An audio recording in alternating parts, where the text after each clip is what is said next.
Assalamualaikum warahmatullahi wabarakatuh. Perkenalkan, nama saya Aulia Nur Afina dengan NIM 2306085011030. Kali ini saya akan mereview terkait buku dengan judul Manusia Bugis. Nah, di sini saya akan mereview beberapa halaman yang sekiranya memang sudah saya tamatkan halamannya begitu. Di sini saya membuat video ini untuk memenuhi tugas ini, mereview buku tergantung dari mana kemampuan saya dalam memahami isi buku sesuai dengan halaman yang sudah saya baca. Di sini mungkin di dalam video kali ini saya akan membahas terkait bagian pertama yang berisi pendahuluan dan beberapa subbab yang akan saya bahas di video berikutnya. Pertama, saya akan mereview terkait pada halaman yang awal mengenai judul, yaitu pengantar edisi ini terbit pada tahun 2005. Edisi ini ditulis lapis waktu oleh Mirwan Ahmad Arsuka. Dalam subbab pengantar edisi 2005 ini saya tertarik dengan kalimat pertamanya, yaitu yang berbunyi bahwa setiap kali membaca buku sejarah dan kebudayaan yang ditulis dengan baik, setiap kali pula kita merasa berhadapan dengan sebentang peta yang digambar dengan apik. Yang ditemui di dalam karya itu memang bukan melulu lembaran peta ruang dengan bidang, jarak, koordinat, dan nama-nama tempatnya. Yang dihadapi di sana lebih berupa peta waktu yang bergerak menjawab sekaligus menciptakan berbagai perubahan. Dan waktu yang dipetakan di sana adalah waktu yang silam, waktu yang dulunya ditakdirkan terkubur hilang dari pengetahuan manusia, atau mungkin tersisa sebagai reruntuhan yang tak lagi utuh yang dijerat dalam berbagai bentuk fiksi. Saya sangat tertarik dengan kalimat yang ada pada awal bagian pada halaman ini, karena di situ saya bisa berpendapat bahwa dari kalimat itu beliau ingin menyampaikan bahwa memang beberapa buku sejarah itu memang terlihat sangat membosankan bagi orang-orang tertentu. Dalam buku sejarah juga itu pula kita berhadapan dengan sebentang apa yang digambar dengan apik, sehingga mungkin bagi beberapa pembaca akan sedikit bosan dalam memahami isi dalam sebuah buku sejarah ataupun sebuah sejarah yang memang diceritakan oleh penulis. Nah, dalam karya gambar ini mereka menggambarkan bahwa dalam buku ini mereka menggambarkan bahwa lembaran peta ruang itu memang digambarkan sebagai sebuah peta di mana itu terdiri pasti oleh waktu, titik koordinat, jarak, dan lain-lain sebagainya. Dan dalam kalimat ini juga bisa kita ambil perspektif bahwa memang dalam sebuah buku sejarah itu pengetahuan manusia hilang dari pandangan-pandangan pengetahuan manusia itu sendiri, yang mungkin hanya tersisa dari reruntuhan-reruntuhan yang berusaha penulis cakupkan untuk bisa menjadi satu, sehingga para pembaca mungkin lebih bisa memahami isi dari buku yang telah dibuat oleh sang penulis. Dalam membuat buku sejarah ini memang bahasa yang digunakan sedikit berat, karena mungkin hal yang dibahas memang terkait dengan sejarah, sehingga bahasa yang digunakan juga berat, sehingga bagi beberapa pembaca tertentu memang harus membaca berulang kali, tidak dapat memahami satu dua kalimat hanya dalam sekali baca, sehingga beberapa pembaca memang membutuhkan waktu untuk membacanya berulang-ulang sehingga mereka bisa memahami terkait apa sebenarnya isi yang ingin disampaikan oleh sebuah buku itu.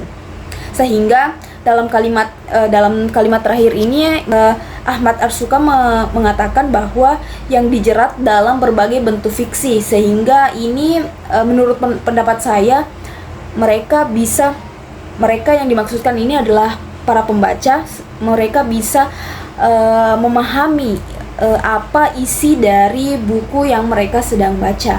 Dalam daftar isi dalam buku Manusia Bugis karya Christian Pelras ini terdapat beberapa daftar isi yang berisi mengenai pendahuluan, yang dimana terbagi lagi dalam subbab, yaitu orang dengan judul Orang Bugis, Tanah Bugis, Bahasa di Sulawesi Selatan, Suku Bugis, dan tetangganya di Sulawesi Selatan.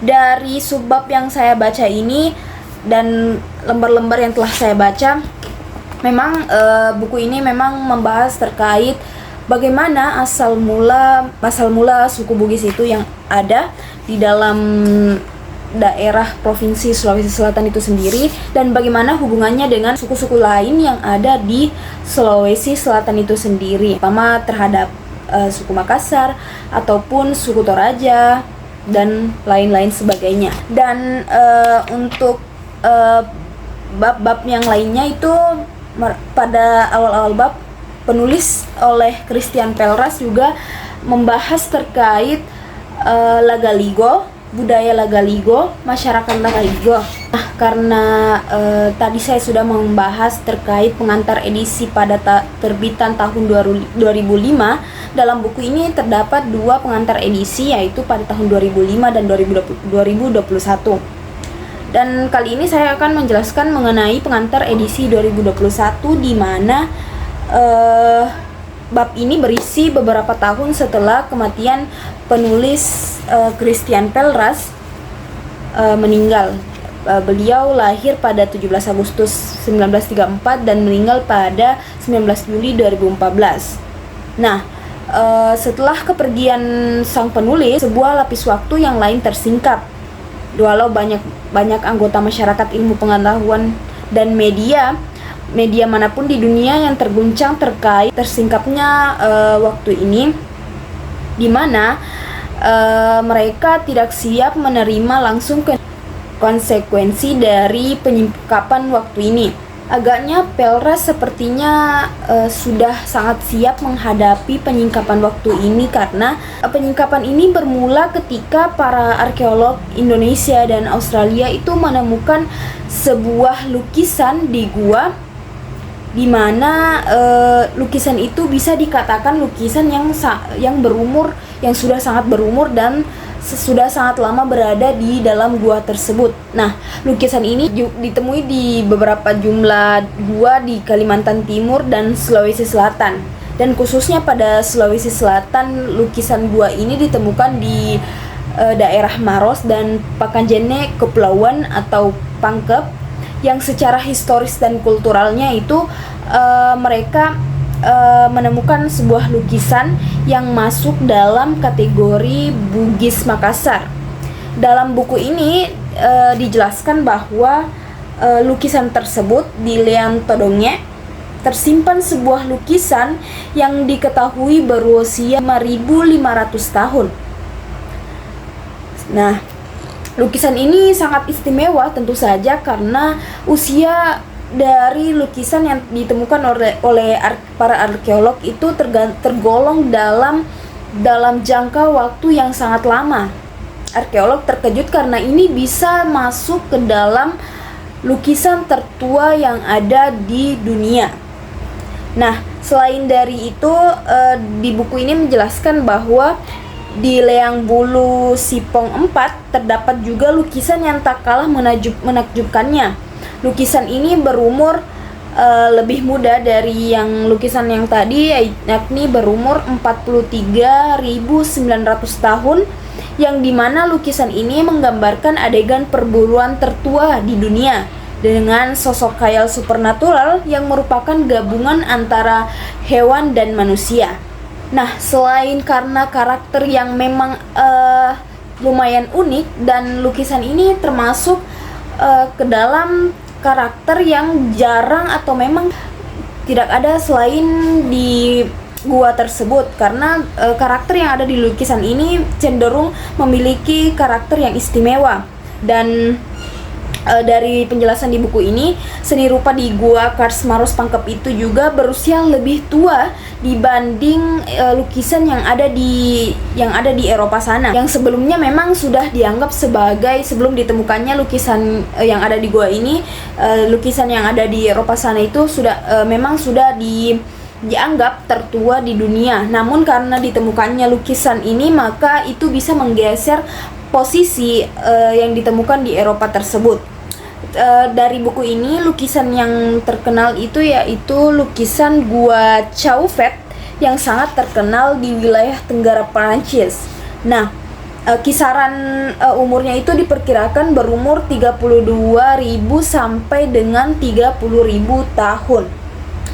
Dibanding dengan lukisan yang ada di Maros dan Pangkep tadi, memang lukisan yang ada di Maros dan Pangkep itu lebih tua umurnya dibanding yang ada di Prancis ini, sehingga lukisan yang ada di gua ini bisa menggeser lukisan yang ada di Eropa, sehingga lukisan yang ada di gua di Maros ini bisa dikatakan sebagai lukisan tertua atau lukisan paling tua yang ada di dunia untuk saat ini. Nah, dari penyingkapan waktu ini, dalam buku ini menegaskan bahwa penyingkapan lapis waktu di sini, maka seni cadas purba yang ada di Sulawesi menjadi posisi yang penting. Dan Nusantara pada umumnya dalam peta kebudayaan meminta penulisan ulang sejarah awal untuk manusia. Itu juga memaparkan tuntutan tanggung jawab baru buat para manusia Bugis lain-lainnya. Karena kita sudah membahas terkait pengantar edisi dari 2005 dan 2021 tadi, kita akan masuk ke bagian 1 mengenai pendahuluan. Nah, bagian ini berisi tentang asal-usul orang Bugis dan bagaimana itu orang Bugis, bagaimana itu sebuah wilayah di Sulawesi Selatan, dan penjelasan terkait sistem geografi yang ada di Sulawesi Selatan atau di dalam suku Bugis. Pada buku ini kita diberikan gambaran terkait peta serta beberapa contoh foto dari orang Bugis terdahulu. Dalam bagian ini dijelaskan bahwa orang Bugis adalah salah satu dari berbagai suku bangsa yang ada di Asia Tenggara. Dengan populasi lebih dari 4 juta, mereka mendiami bagian barat daya Pulau Sulawesi. Mereka termasuk ke dalam, di sini jelaskan mereka termasuk ke dalam rumpun keluarga orang Austronesia maksudnya. Nah, dari penjelasan ini, dari rumpun keluarga Austronesia ini jadi evolusi internal, di mana interaksi mereka dengan berbagai peradaban luar seperti Cina, India, Islam, dan Eropa. Penduduk Austronesia ini tersebar di berbagai wilayah lautan Asia Tenggara sejak sebelum Masehi.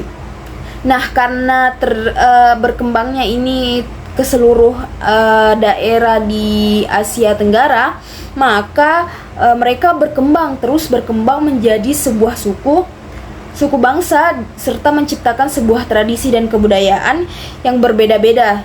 Namun yang terkenal di antara mereka itu, kecuali Bugis, antara Bali, Melayu, dan Jawa. Karena seiring dari terpisahnya bangsa-bangsa ini, perjalanan sejarah dan kebudayaan juga semakin berbeda, sehingga selama berabad-abad itu rumpun induknya Austronesia itu mengalami sebuah proses perjalanan jauh yang memang menciptakan sepupu dari rumpun ibu Austronesia yang disebut dengan Polinesia, Mikronesia, dan Melanesia.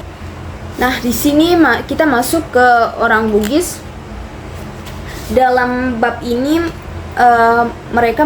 penulis menjelaskan bahwa memang orang Bugis itu sudah ada sejak berabad-abad yang lalu. Namun sebenarnya mereka merupakan salah satu suku bangsa yang memang jarang sekali untuk dikenali, terutama di Nusantara ya. Ironisnya, dari sedikit pengetahuan yang beredar tentang mereka ini, sebagian besar justru merupakan informasi yang keliru, di mana orang-orang yang memang jarang mengetahui siapa sih sebenarnya orang Bugis ini, maka ketika mendengar sebuah informasi mengenai orang Bugis, justru malah informasi itu merupakan informasi yang keliru. Nah, di buku ini menjelaskan salah satu contoh informasi yang keliru itu adalah anggapan bahwa orang Bugis itu adalah pelaut sejak zaman dahulu.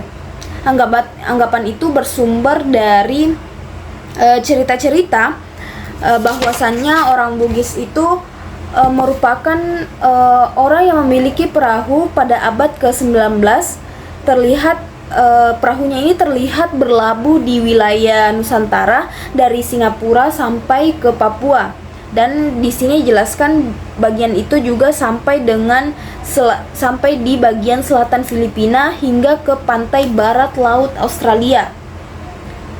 Ada pula yang mengatakan bahwa orang Bugis itu pernah berhasil menyeberangi Samudra Hindia sampai ke Madagaskar. Nah, dari informasi-informasi inilah orang-orang yang memang pengetahuannya mengenai orang Bugis sedikit, sehingga mereka mungkin menerima informasi ini secara mentah-mentah tanpa mengetahui sejarah yang sebenarnya. Nah, di buku ini dijelaskan bahwa orang Bugis itu, orang-orang selain suku Bugis beranggapan bahwa suku Bugis itu mungkin pelaut yang paling ulung yang ada di wilayah Asia Tenggara. Padahal kebenarannya tidak seperti itu. Justru di buku ini menjelaskan dalam kenyataannya itu orang Bugis pada dasarnya adalah seorang petani, di mana pelaut dan petani itu dua hal yang sangat jauh perbedaannya. Satu berada di laut dan satu berada di daratan. Nah, di buku ini menjelaskan bahwa sebenarnya orang Bugis itu pada dasarnya bukan pelaut, melainkan sebagai seorang petani. Karena aktivitas maritim mereka itu baru benar-benar berkembang pada abad ke-18. Adapun perahu yang terkenal di Sulawesi Selatan itu yaitu perahu pinisi, yang terkenal dan dianggap telah berusia bertahun-tahun, ratusan tahun, bahkan bentuk dan modelnya akhirnya sebenarnya itu baru ditemukan di penghujung abad ke-19 hingga awal dekade 1930-an. Karena dulu informasi mengenai bahwa orang Bugis itu merupakan orang yang seorang maritim, seorang yang dapat menaklukkan laut, sehingga mereka mendapat julukan predikat bajak laut yang diberikan kepada orang Bugis. Padahal terkait informasi itu sama sekali keliru dan tidak berdasar. Lepas dari informasi yang keliru tersebut bahwa orang Bugis merupakan seorang pelaut, di buku ini menjelaskan seorang Bugis itu sebenarnya memiliki ciri yang sangat unik. Ciri yang sangat unik ini adalah contohnya bahwa di wilayah Bugis itu terdapat banyak kerajaan-kerajaan tersebut tidak dipengaruhi oleh pengaruh India. Di sini dijelaskan bahwa orang Bugis mereka mampu mendirikan kerajaan-kerajaan yang sama sekali tidak mengandung pengaruh India dan tanpa mendirikan kota sebagai pusat aktivitas mereka. Nah, hal unik dari suku Bugis ini karena mereka sama sekali tidak terpengaruh akan budaya India ataupun bisa dikatakan bahwa itu adalah Hindu dan Buddha. Bisa kita ketahui di sejarah Indonesia bahwa pulau-pulau yang di Jawa itu, pulau-pulau Jawa khususnya, mereka itu justru terpengaruh oleh adanya kebudayaan dari India, di mana pedagang dari India justru datang ke pulau tersebut sehingga mereka mendapat pengaruhnya dari India tersebut. Uniknya Bugis di sini, mereka sama sekali tidak terpengaruh adanya budaya India. Mungkin ini dikarenakan memang mungkin bisa dikatakan bahwa di daerah Bugis ini tidak ada pendatang dari India, ataupun memang ada pendatang tapi orang-orang yang ada di Bugis ini justru lebih mempertahankan budaya-budaya yang ada dan sudah mereka tanamkan dari diri dan daerah mereka masing-masing, sehingga mungkin sulit untuk terpengaruh dari budaya-budaya India. Terkait dari Bugis juga sama sekali tidak mendirikan kota sebagai pusat aktivitas, karena yang bisa kita ketahui bahwa salah satu contohnya Jawa itu pasti memiliki pusat kota, di mana disitulah disitulah sebagai suatu pusat ekonomi ataupun perdagangan dalam suatu daerah. Nah, di Bugis ini mereka tidak menerapkan sistem itu. Selain dari keunikan bahwa Bugis tidak terpengaruh oleh India, Bugis juga mempunyai keunikan terkait memiliki tradisi kesastraan baik lisan maupun tulisan. Nah, karya tulis yang paling terkenal hingga saat ini adalah karya tulis mengenai Lagaligo. Di sini buku ini menjelaskan bahwa perpaduan antara tradisi lisan dan sastra tulis itu kemudian menghasilkan salah satu epos sastra terbesar di dunia, yakni Lagaligo. Karya sastra ini merupakan karya sastra yang sangat-sangat panjang dan merupakan suatu karya yang dimiliki Indonesia saat ini, yang merupakan karya yang sangat luar biasa, karena dalam karya sastra ini Lagaligo memiliki teks yang sangat panjang. Ini mengalahkan teks dari Mahabharata yang ada di India. Ini Lagaligo lebih panjang dibanding Mahabharata, yang bisa kita ketahui bahwa Mahabharata sebenarnya juga sebuah karya sastra yang luar biasa, yang sangat panjang. Justru Lagaligo lah yang memiliki epos sastra terbesar di dunia. Selanjutnya, sejak awal abad ke-17 ini, setelah menganut agama Islam, orang Bugis bersama orang Aceh dan Minangkabau, di sini jelaskan Minangkabau, Melayu di Sumatera, Kalimantan dan Malaysia, orang Mindanao, orang Banjar di Kalimantan, orang Sunda di Jawa Barat, dan orang Madura di Pulau Madura dan Jawa Timur dicap sebagai orang di Nusantara yang paling kuat dalam memeluk agama Islam, karena Bugis masuk sebagai salah satu suku yang paling kuat identitas keislamannya ini, karena dalam tradisi orang Bugis malah menjadikan agama itu sebagai bagian integral dan esensial dari adat istiadat dan budaya mereka. Nah, ini menjelaskan bahwa dalam budaya Bugis ataupun orang Bugis itu sendiri menganut agama Islam itu sudah sangat kuat, karena mereka menganut agama Islam ini dengan sangat kuat karena mereka menggabungkan ataupun justru menyatukan antara agama, budaya, dan tradisi, sehingga bisa dikatakan bahwa mereka salah satu orang yang keislamannya patut untuk diberi jempol. Bagi suku-suku lain, mereka berpendapat atau melihat orang Bugis itu dikenal sebagai orang yang berkarakter keras dan sangat menjunjung tinggi sebuah kehormatan. Memang orang Bugis terkenal mereka itu sangat menjunjung tinggi sebuah kehormatan, karena mereka menjunjung kehormatan itu merupakan sesuatu yang memang yang patut untuk kita miliki dan perjuangkan, sesuai dengan simbolnya Sirina Pace. Nah, di sini juga karena saking menjunjung tinggi sebuah kehormatan itu, di sini jelaskan bahwa mereka bila perlu mereka itu mempertahankan kehormatan mereka, bersedia melakukan berbagai tindakan termasuk tindakan kekerasan. Nah, di balik hal itu orang-orang Bugis juga terkenal akan kebaikan hati dan juga sikap yang sangat ramah, serta suka menghargai orang lain, serta memiliki rasa kesetiakawanan yang tinggi terhadap orang lain. Nah, karena stereotip ini terkait bahwa orang Bugis itu sangat keras dan menjunjung tinggi sebuah kehormatan, Namun mereka juga memiliki kesetiakawanan yang tinggi dalam kehidupan masyarakat Bugis itu sendiri. Interaksi sehari-hari dalam kehidupan mereka disebut berdasarkan sistem patron klien. Nah, di buku ini dijelaskan bahwa sistem patron klien itu merupakan sistem kelompok kesetiakawanan antara seorang pemimpin dengan pengikutnya yang saling kait-mengait dan bersifat menyeluruh.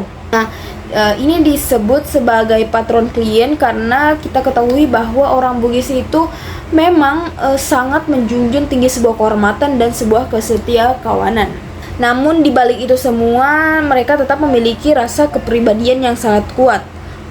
Di buku ini dijelaskan, meskipun orang Bugis merupakan salah satu suku di Nusantara yang memiliki sistem hierarkis paling rumit dan tampak kaku, akan tetapi pada sisi lainnya prestasi dan hasrat kompetisi untuk mencapai kedudukan sosial tinggi baik melalui jabatan maupun kekayaan tetap merupakan faktor pendorong utama yang menggerakkan roda kehidupan sosial kemasyarakatan mereka. Nah, dari ciri khas yang saling berlawanan ini, maka tidak heran orang Bugis itu justru bisa survive dimanapun mereka berada. Di sini di buku ini menjelaskan justru karena ciri khas yang saling berlawanan itulah yang membuat orang-orang Bugis itu ketika melakukan perantauan atau sebuah mobilitas besar-besaran, mereka bisa tetap untuk hidup di tempat orang lain karena mereka memiliki ciri khas yang berlawanan itu tadi. Di seluruh wilayah Nusantara, dari Semenanjung Melayu dan Singapura hingga pesisir barat Papua, dari Filipina Selatan dan Kalimantan Utara hingga Nusa Tenggara, dapat dijumpai orang Bugis yang sibuk dengan aktivitas pelayaran, perdagangan, pertanian, pembukaan lahan perkebunan di hutan, ataupun pekerjaan apa saja yang mereka anggap sesuai dengan kondisi ruang dan waktu.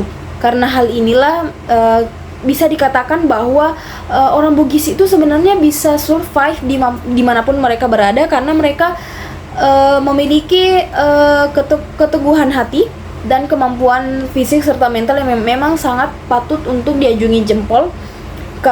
Karena kemampuan-kemampuan inilah mereka bisa survive dimanapun dan kapanpun mereka berada. Orang Bugis juga bisa dikatakan sebagai orang yang pekerja keras. Di buku ini jelaskan bahwa mereka dijumpai dimanapun dengan berbagai pekerjaan apa saja karena orang Bugis itu mau dan terus bekerja keras untuk bisa survive dimanapun. Jadi mereka itu bisa melakukan apa saja, pekerjaan apapun.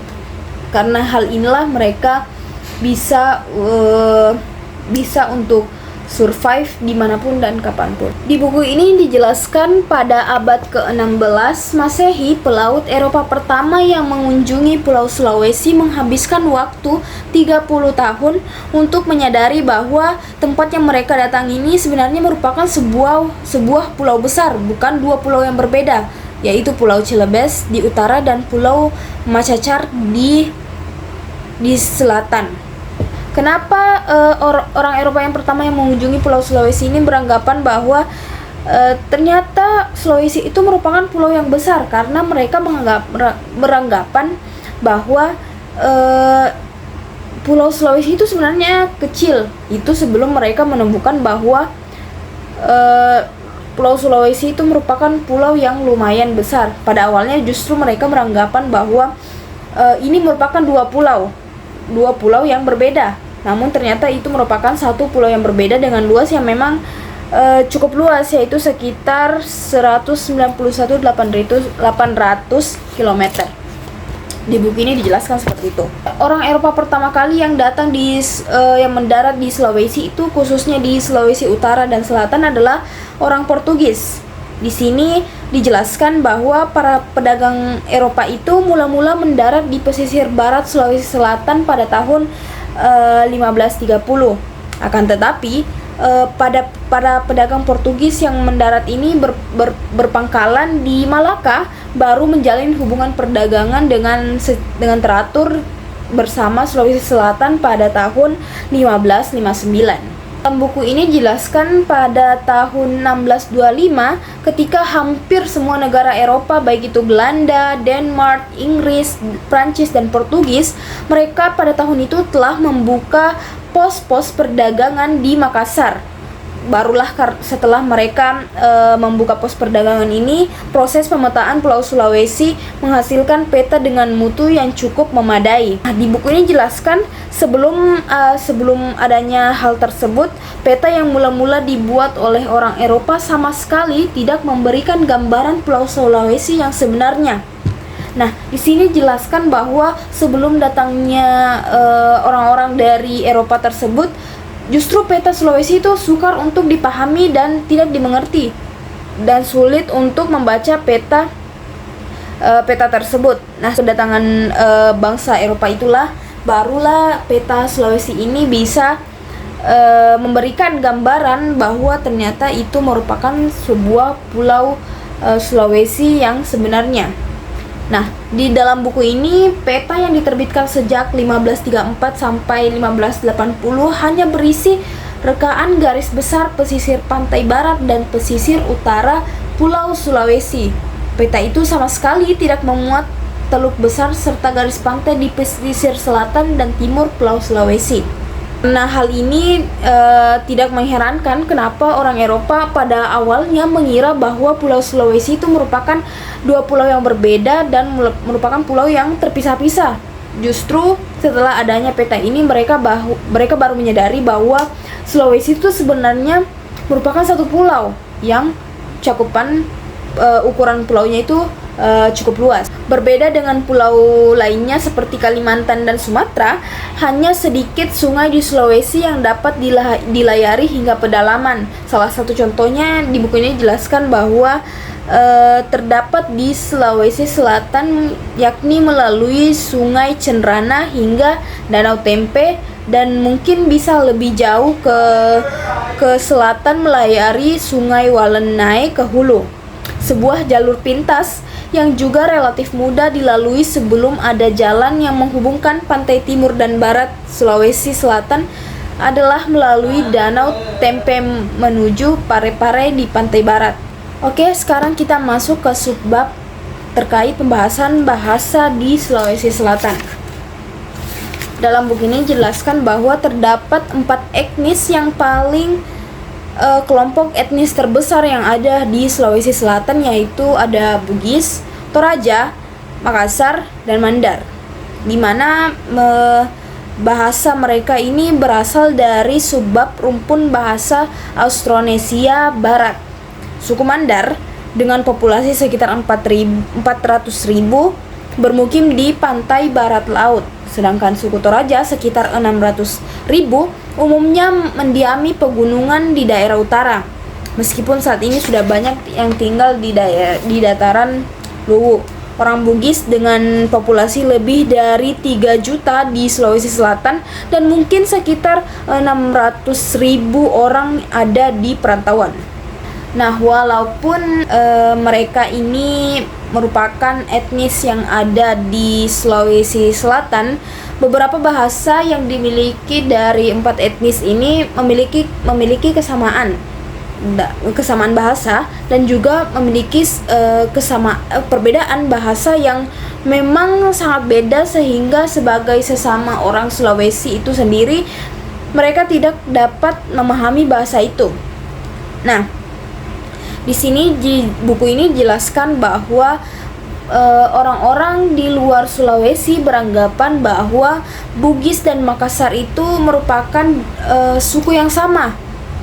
Tetapi justru kebenarannya suku Bugis dan Makassar itu sebuah suku yang sangat berbeda, maupun dari segi bahasa. Justru dari segi bahasa itu yang paling berbeda, karena jika dipertemukan antara satu orang Bugis dan satu orang Makassar, mereka sedang berkomunikasi atau berbincang, justru malah mereka tidak bisa memahami karena dari segi bahasa yang dimiliki oleh dua suku ini memang sangat berbeda, sehingga masing-masing orang baik itu dari suku Bugis maupun dari Makassar sulit untuk mengetahui apa arti dari bahasa mereka.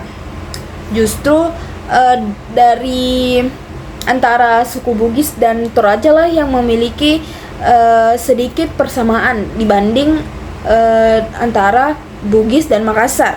Karena pada umumnya justru orang-orang di luar dari suku ini beranggapan bahwa Bugis dan Makassar itu sama, padahal itu merupakan informasi yang keliru. Ya, mungkin saja itulah pembahasan terkait buku Manusia Bugis karya Christian Pelras. Itu hanya halaman yang sudah saya baca. Mungkin di video berikutnya saya akan kembali membahas terkait bab-bab selanjutnya. Lebih dan kurangnya mohon dimaafkan. Wassalamualaikum warahmatullahi wabarakatuh.